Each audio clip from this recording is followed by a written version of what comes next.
Greater Hyderabad delimitation పై GHMC కౌన్సిల్లో కీలక ప్రతిపాదనలు చేశారు GHMC deputy mayor Srilatha Shobhan Reddy. Hyderabad Secunderabad ను ప్రత్యేక కార్పొరేషన్స్ గా విభజించాలని ఆమె అభిప్రాయపడ్డారు. పౌర సేవలు మరింత సమర్థవంతంగా అందాలంటే 45,000 జనాభా ప్రాతిపదికన వార్డుల పునర్విభజన చేయాలని డిమాండ్ చేశారు. ఆమె ప్రస్తుత విభజన తీరుపై ఆమె అసంతృప్తి వ్యక్తం చేస్తూ తన డివిజన్ను ఇష్టం వచ్చినట్లుగా విభజించారని, దీనిపై పునరాలోచన చేయాలని కోరారు. ప్రతి ఒక్క కార్పొరేటర్ కి కూడా ఒక ఆవేదన అనేది ఉంది. ఇప్పుడు నా విషయానికి వస్తే సికింద్రాబాద్ లో 5 డివిజన్లు మాత్రమే ఉండే, ఇప్పుడు 8 డివిజన్లు అయినాయి. దాంట్లో వస్తే నా డివిజన్ వరకు మొత్తం అసలు నాకు ఇప్పుడున్న డివిజన్ కి ఇప్పుడు నాకు వచ్చిన డివిజన్ కి అసలు ఒక్క ఏరియా కూడా సంబంధం లేదు. నాకున్న మాణికేశ్వర నగర్, లాలపేట, శాంతినగర్, ఇవన్నీ కూడా అంటే నాకున్న బస్తీలన్నీ కూడా వెళ్ళిపోయి మొత్తం నాకు బ్యాక్ సైడ్ వచ్చేసింది. మేము ఇప్పుడు 5 years నుంచి మేము ఒక ఉద్యమకారులుగా అక్కడ పనిచేసి ఉన్నాము.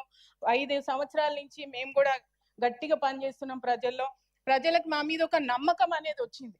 అరే నెక్స్ట్ కూడా వీళ్ళుంటే మాకు ఒక పని జరుగుతుందనే ఆలోచనతో ప్రజలందరూ కూడా నమ్ముకొని మేము చేసే డెవలప్మెంట్ కానీ, మేము చేసే వర్క్స్ కానీ ప్రతి ఏరియాలో కూడా మేము చక్కగా అభివృద్ధి చేస్తున్నాం. ఆ అభివృద్ధి కార్యక్రమాలు అన్ని కూడా ఇంకా కొన్ని ఫైనల్ స్టేజ్ లో ఉన్నాయి, కొన్ని ఎండింగ్ ఉన్నాయి. కాబట్టి అవన్నీ ఇప్పుడు మాకు ఎలా వచ్చిందంటే పరిస్థితి, ఇప్పుడు మేము కంప్లీట్ చేసేస్తే రేపు ఇటు తిరగాల అటు తిరగాల అనే ఒక పెద్ద ఆలోచనతో మేము చాలా సందిగ్ధంలో ఉన్నాం. మున్సిపాలిటీని జిహెచ్ఎంసీ చేసి గ్రేటర్ హైదరాబాద్ చేసుకున్నాం.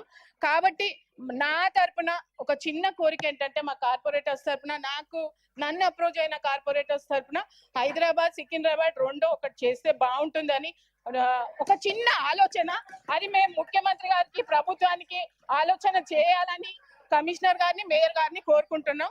కార్పొరేటర్లు కూడా మీరు చేసిన ప్రజాసేవ, మీరు చేసిన పబ్లిక్ లో అందరు కూడా చాలా బాధపడుతున్నారు. కాకపోతే ఎవరి డివిజన్ వాళ్ళకి రాలే. అది ఒక్కటి మాత్రం కొంచెం చూసి హైదరాబాద్ లోనే ఉన్న డివిజన్లలో 45 ఎక్కడికి సమానంగా ఉంటుందో అలా చేయాలని కమిషనర్ గారికి ఒక చిన్న విజ్ఞప్తి.